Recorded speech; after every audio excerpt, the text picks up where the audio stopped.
හොඳයි දරුවනේ අපි අද ඉගෙන ගමු 10 ශ්‍රේණියේ 7 වෙනි පාඩම විද්‍යුත් පැතුරුම්පත්. මේ පාඩමේ ඔයාලට දීලා තියෙන උදාහරණය වර්ගජ ශ්‍රිතයක ප්‍රස්ථාර ඇඳීම. මෙන්න මේ කොටස තමයි මම අද කරන්නේ. අපි බලමු මුලින්ම Excel sheet එකක් අරගෙන මේ ප්‍රස්ථාර තියෙන ටික ඔයා මේ විදිහට ටයිප් කරගන්න ඕනේ. ප්‍රස්ථාරේ X කියන ලයින් එකේ තියෙන ටික විතර මුලින්ම ටයිප් කරගන්න. අපි මේක හොයන්න ඕනේ y. y එක හොයන්න ඕනේ. බලන්න ඔයාලට ශ්‍රිතය දීලා තියෙනවා y හැදෙන්නේ කොහොමද කියලා. x එකේ බලය මෙතන බලය දාලා තියෙන්නේ. මුලින්ම ශ්‍රිතය ලියා ගන්න. බලය මෙන්න මේක තමයි ශ්‍රිතය. බලය දීලා තියෙනවා. ඊට පස්සේ 5x ඍණ 3. මේක තමයි ඔයාගේ ශ්‍රිතය. මේකට අදාළව තමයි හදන්න ඕනේ. බලමු හදන විදිය. මුලින්ම ඔයා y කියන පළවෙනි සෙල් එකනේ මේ විදිහට යන්න. ඊට පස්සේ ඉක්වල් මාක් එක මේ විදිහට ගහලා ඔයාගේ x වල අගය තියෙනවානේ. මේ බ්‍රැකට් එකක් ඕපන් කරගන්න x වල අගය මේ විදිහට දාගන්න.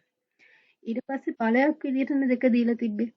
බලයක් විදිහට දෙනකොට ඔයා මෙන්න මේ සයින් එක තමයි යූස් කරන්න ඕනේ. ඊට පස්සේ දෙකේ ඉලක්කම මේ විදිහටම ටයිප් කරන්න. ඊට පස්සේ මයිනස් මාක් එක. ඊට පස්සේ පහේ ඉලක්කම මේ විදිහටම දාගෙන ඔයා මල්ටිපල් සයින් එක ගුණ කිරීමේ ලකුණ එන්න මේ තරුව තමයි අපි ගුණ කිරීමේ ලකුණ වෙනුවට භාවිතා කරන්නේ.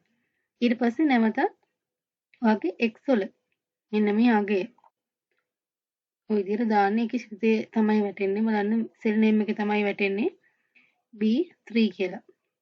ඊට පස්සේ නැවතත් මයිනස් මාක් එක දැම්මා. තුනේ ඉලක්කම ඔය විදිහට දාගෙන වරහන් වහලා එන්ටර් කරන්න ඔයාලට අගය එනවා. පළවෙනි එකේ අගය 11. අපිට 11 ඇවිල්ලා දෙනවා. මෙතනදී ඔයාලට දීලා තියෙන මෙතන උත්තර ටික ඒ ටික ගන්න විදිහත් ඔයාලට පියවර විදිහට දීලා තියෙනවා පහලින්. බලමු. ඊට පස්සේ අපි තව පාරක එක හදලා බලමු. ඉක්වල් සයින් එක වරහණක් කැරියා. ඊට පස්සේ x වල අගය. x වල අගය දුන්නා. ඊපස්සේ බලය ගන්න මාක් එක මෙන්න මේ මාක් එක දුන්නා. ඊට පස්සේ 2. දෙකේ ඉලක්කම දැම්මා. මයිනස් මාක් එක 5. මල්ටිපල් සයින් එක දැම්මා. x වල අගය මේ විදිහට දැම්මා. ඍණ ලකුණ 3. වගේ දෙන සූත්‍රයම තමයි මේ x අකුරු වෙනුවට ඔයාලට x එකේ අගය ආදේශ කරගන්න තියෙන්නේ. Simple math. එන්න කරන්න. ඔය විදිහට අගයන් ටික ආවට පස්සේ ඔයාලට ෆිල් හැන්ඩල් එක යූස් කරලා අනිත් අගයන් ටික ඔටෝම ෆිල් කරගන්න පුළුවන්. ඔය විදිහට දැන් බලන්න අපිට ඇවිල්ලා තියෙන පොතේ දීලා තියෙන අගයන් ටිකම නේද මෙතෙන් ඇවිල්ලා තියෙන්නේ. මේ අගයන් ටිකම ඇවිල්ලා තියෙන්නේ. හරි. දැන් මේකේ ප්‍රස්ථාර කොහොමද අඳින්නේ? ප්‍රස්ථාරය අඳින්න මුලින්ම මේ ටික ඔය විදිහට සිලෙක්ට් කරගන්න ඕනේ මුලින්ම.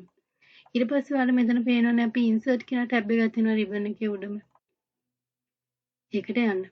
මේකේ ඔයාලට දීලා තියෙන chart ටික පෙන්නනවා. charts වලින් මෙතන dot වගේක් තියෙනවානේ. scatter plots දීලා තියෙනවා. මෙතනදී scatter එකක් ගන්න.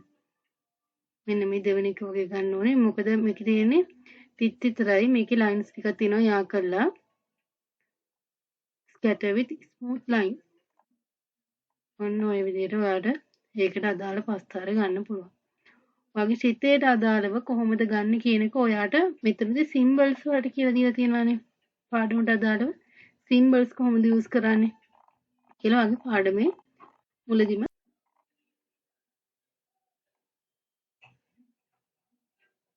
බලන්න ඔයාලා මෙතනදී functions ටික දීලා තියෙනවා. use කරන function ඊට පස්සේ ඒවට දාන marks වලට මොනවද කියලා දීලා තියෙනවා. අද මල්ටිපල් සයින් එකට මොකක්ද දාන්නේ? ඒ ටික මේ විදිහට උදාහරණ විදිහට සුළු වෙන ආකාරය පෙන්නලා දීලා තියෙනවා. ඒවා යොදාගෙන තමයි ඔයාගේ මේ ප්‍රස්ථාර Excel sheet එකේ අපි අඳින්නේ. ඊට පස්සේ ඔයා chart එක ගත්තට පස්සේ මෙතනදී chart එකේ design formats දෙක තියෙනවා. design එකෙන් ඔයාලට කැමති chart design එකක් දාගන්නත් පුළුවන්. ඔය විදිහට. මේ chart එක ඔයාලට ඕන තැනකින් ගිහින් තියාගන්න පුළුවන්. නැත්නම් ඔයාලට chart එක වෙනම එක පිටුවකට ගන්න පුළුවන්. chart එක ක්ලික් කරලා මෙතන move chart කියලා තියෙනවානේ. ඔයාගේ chart එක ආවට පස්සේ අලුතෙන් හම්බෙලා තියෙන ribbon දෙකේ තමයි මේ move chart කියලා තියෙන්නේ. මූ chart එක ක්ලික් කරා.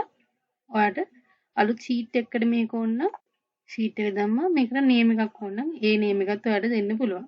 කළා okay දුන්න ගමන් ඔයාට වෙනම sheet එක අපේ chart එක පෙන්නලා දීලා තියෙනවා. බලන්න මෙතනදී sheet 1 එකේ වගේ activity එක තියෙනවා. chart 1 එකේ ඒකට අදාළ chart එක මේ විදිහට තියෙනවා. මම හිතනවා ඔයාලට තේරුණා කියලා කරපු activity එක. මේ උදාහරණ වල ඉතුරු උදාහරණ ටිකත් ඔයාලට ඕන නම් යටින් කමෙන්ට් එකක් දාගෙන යන්න.